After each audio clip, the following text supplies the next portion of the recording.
अस्सलाम वालेकुम दोस्तों, कैसे हो? मुझे उम्मीद है कि आप सभी सही हो गए। न्यू अपडेट के साथ मैं आपके सामने फिर हाजिर हो चुके हैं। अगर आप कुवैत में रहते हैं या कुवैत की खबरों से हमेशा के लिए अपडेट रहना चाहते हैं तो ये वीडियो आप शुरू से लेकर आखिर तक देखते रहिए। इस वीडियो के अंदर मैं आपको काफी ज्यादा इंपॉर्टेंट जो है इन्फॉर्मेशन देने वाला हूं और आप लोगों को बताने वाला हूं। काफी ज्यादा लोग जो है कंफ्यूज हो रहे हैं कि हम इंडिया आना चाहते हैं, लेकिन अभी कुछ नए रूल रेगुलेशन, नई गाइडलाइंस जो है इंडिया सरकार ने वो जारी की है, उसका क्या प्रोसेस रहेगा क्या नहीं, उसके बारे में कुछ अपडेट दे दीजिए। और किस तरीके से हमको इंडिया में आने के बाद में क्वारंटाइन रहना पड़ेगा या नहीं, उसके बारे में क्लियर बता दीजिए। तो पूरी डिटेल्स के बारे में हम बात करेंगे। और भी कुछ बड़ी अपडेट आ रही है कुवैत से, तो जो सारी डिटेल्स के बारे में हम बात करेंगे। तो चलिए फिर बिना देरी के वीडियो शुरू करते हैं। लेकिन उससे पहले मैं आपको बता देता हूं, अगर आप हमारे चैनल पर पहली बार आए हैं तो चैनल को सब्सक्राइब करें और साथ ही साथ बेल आइकन जरूर प्रेस कर दें, ताकि हमेशा आपको इसी तरीके से अपडेट मिलती रहे और आप हमेशा हमारे साथ में जुड़े रहें। और मैं आपको बताने वाला हूं कौन से लोग अभी कुवैत के अंदर एंट्री कर सकते हैं, क्योंकि काफी ज्यादा लोग ऐसे हैं जो कि कंफ्यूज हैं, भाई हमें एंट्री करनी है नहीं करनी है, और वो इधर उधर चक्कर लगा रहे हैं। तो उनका चक्कर लगाना जाया हो रहा है और वो बेफालतू में बिना न्यूज जाने जो है चक्कर लगा रहे हैं।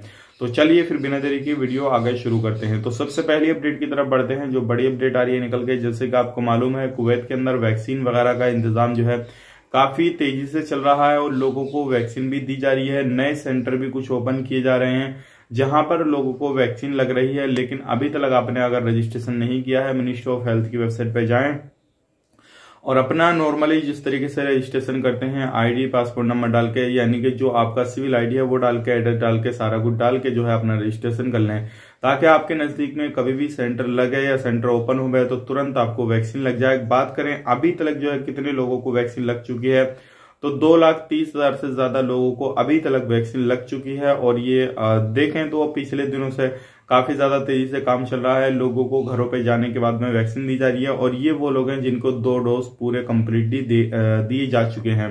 और एक चीज मैं आपको बता देता हूँ, वैक्सीन लगने के बाद में आपको एक पासपोर्ट वगैरह मिलता है जिसका सर्टिफिकेट भी बोला जाता है कोरोना का, और वो लेके आप कहीं पर भी सफर कर सकते हैं, कोई भी प्रॉब्लम नहीं होगी।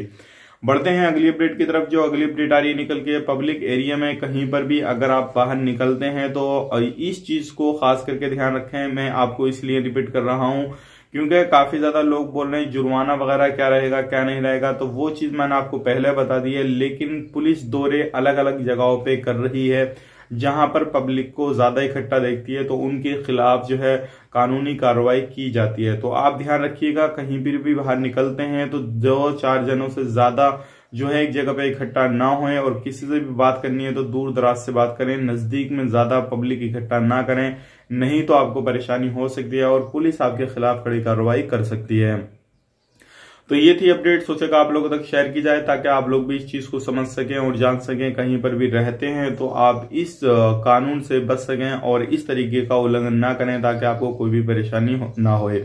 अब बढ़ते हैं अगली अपडेट की तरफ। जो अगली अपडेट आ रही है निकल के, कुवैत में एंट्री करने वालों के हवाले से आ रही है। कुवैत में जैसे कि आपको मालूम है एंट्री शुरू है, लेकिन कौन से लोग वो मैं आपको अपडेट करने वाला हूं। सबसे पहले हम बता देते हैं 18 नंबर वीजा वालों के हवाले से। काफी ज्यादा लोग जो है हमारे पास में कमेंट कर रहे हैं कि सर 18 नंबर वीजा वालों के लिए किस तरीके से एंट्री कर सकते हैं, किस तरीके से नहीं। तो मैं आपको बताना चाहूंगा, अगर आपका 18 नंबर वीजा है तो आप किसी भी तरीके से एंट्री नहीं कर पाएंगे, चाहे आप दुबई में हो या फिर आप इंडिया में, पाकिस्तान में, नेपाल में, किसी भी कंट्री में हो। अभी 18 नंबर वीजा वालों की कुवैत में एंट्री है ही नहीं। तो ध्यान रखिएगा, अभी आपको इधर उधर दौड़ना, भागना या किसी भी ट्रेवल एजेंसी से बात करना बिल्कुल बेकार है। एंट्री शुरू है सिर्फ ओनली 20 नंबर वीजा वालों की, जो घर में काम करते हैं, जो घर में किसी भी तरीके का कोई भी काम करते हैं। तो वो लोग चाहे उनका छुट्टी आए हो या पुराना वीजा हो या फिर आपका नया वीजा हो या भी काम चल रहा हो, तो आप जो है डायरेक्टली कुवैत के अंदर एंट्री कर सकते हैं। और जो भी कुवैत सरकार ने रूल रेगुलेशन, नई गाइडलाइंस के साथ में जो है खादिम वीजा वालों को एंट्री करने की इजाजत दी है, उसको फॉलो करते हुए आप एंट्री करेंगे।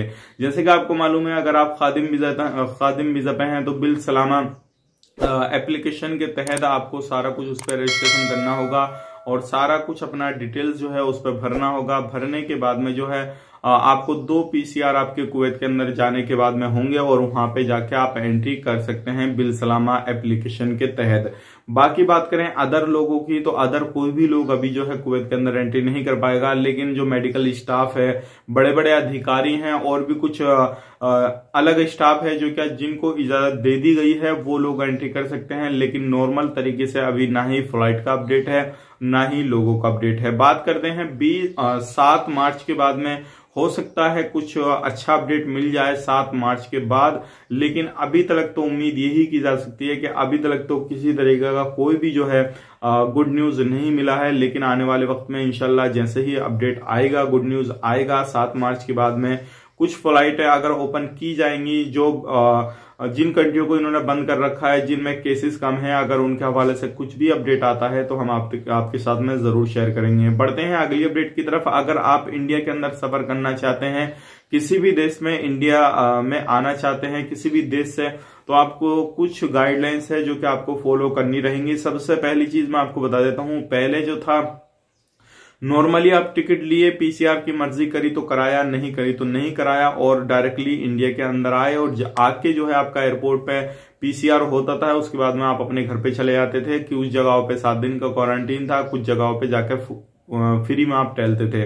तो इस तरीके से पहले सिस्टम चल रहा था, लेकिन इंडिया सरकार ने इस गाइडलाइंस को जो है पूरा चेंज कर दिया और कुछ नई गाइडलाइंस जो है इसमें जारी कर दी हैं। जैसे कि सबसे पहले अगर आप एंट्री करना चाहते हैं, इंडिया के अंदर आना चाहते हैं, तो सबसे पहले आपको अपने हेल्थ के बारे में एक फॉर्म फिल करना होगा, जिसके अंदर आपको बताना होगा कि पिछले 14-15 दिन आपने कहां कहां पे टाइम बिताया, क्या क्या काम करने हैं, क्या क्या सारी चीज आपको अपनी पर्सनल डिटेल्स जो है उसमें डालनी रहेगी। और वो फॉर्म भरने के बाद में न्यू दिल्ली एयरपोर्ट .in पे जो है अपलोड करना होगा। ये सारी चीजें अपलोड करने के बाद में पीसीआर भी आपको अब कंपलसरी जरूरी हो गया है। जब आप इंडिया के अंदर आएंगे पहले इसका जरूरी नहीं था, लेकिन अगर आप आएंगे तो अब पीसीआर आपको कराना जरूरी है। पीसीआर भी आपको उस पर अपलोड करना होगा और अपलोड करने के बाद में आप किसी भी एयरपोर्ट पे, दिल्ली, मुंबई, लखनऊ, एक चीज मैं आपको बता देता हूं, अगर आप लखनऊ आएंगे तो आपका पीसीआर का जरूरत नहीं है। और लेकिन मैं आपको बता देता हूं मुंबई में अभी भी जो है 1 हफ्ता का क्वारंटीन चल रहा है और उसमें आपको पेड भी है और फ्री वाला भी है। जिस तरीके का चाहेंगे कहीं से भी आए तो अभी मुंबई के अंदर क्वारंटीन आपको रखा जाएगा। तो ये सारी चीजें चल रही हैं।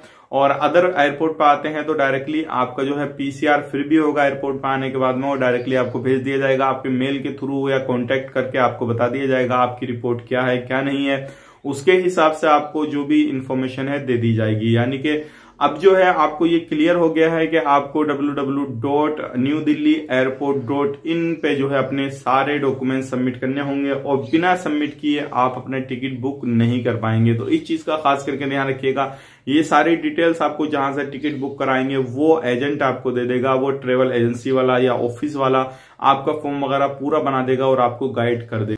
लास्ट में बात कर लेते हैं कोविड-19 के बारे में। जैसे कि आपको मालूम है पिछले 24 घंटे की रिपोर्ट से ही आप अंदाजा लगा सकते हैं अभी कुवैत के हालात क्या हैं क्या नहीं है। तो बात करते हैं पिछले 24 घंटे की रिपोर्ट के बारे में। 1019 नए केसेस आए हैं, 5 लोगों की मौत हुई है। टोटल जो मौत हो चुकी है 1067 की। टोटल जो केसेस हो चुके हैं 1,88,024 और 971 रिकवरी हुई है। टोटल रिकवरी 1,76,019 की हो चुकी है। नए टेस्ट हुए हैं 9,036 और टोटल जो टेस्ट हो चुके हैं 17,64,536 और एक्टिव जो केसेस हैं वो हैं 10,938 और जो सीरियस केस हैं वो हैं 152। तो ये पिछले 24 घंटे की कोविड की अपडेट है। आप इसी चीज से अंदाजा लगा सकते हैं अभी आने वाले वक्त में कितने समय में सारी चीजें नॉर्मली होने वाली हैं, कितने समय में नहीं। लेकिन अब अगर कहीं पर भी बाहर निकलते हैं सोशल डिस्टेंसिंग का, मास्क वगैरह का जरूर यूज करें क्योंकि केसेस काफी ज्यादा आ रहे हैं। तो जरूर ध्यान रखिएगा इन चीजों का। उम्मीद करता हूं जो भी इन्फॉर्मेशन मैंने आपको दी है वो आपको पसंद आई होगी। चलिए फिर मिलेंगे इस नेक्स्ट वीडियो में, तब तक के लिए आप अपना ख्याल रखें, अपनी फैमिली वालों का ख्याल रखें। Take care, bye bye.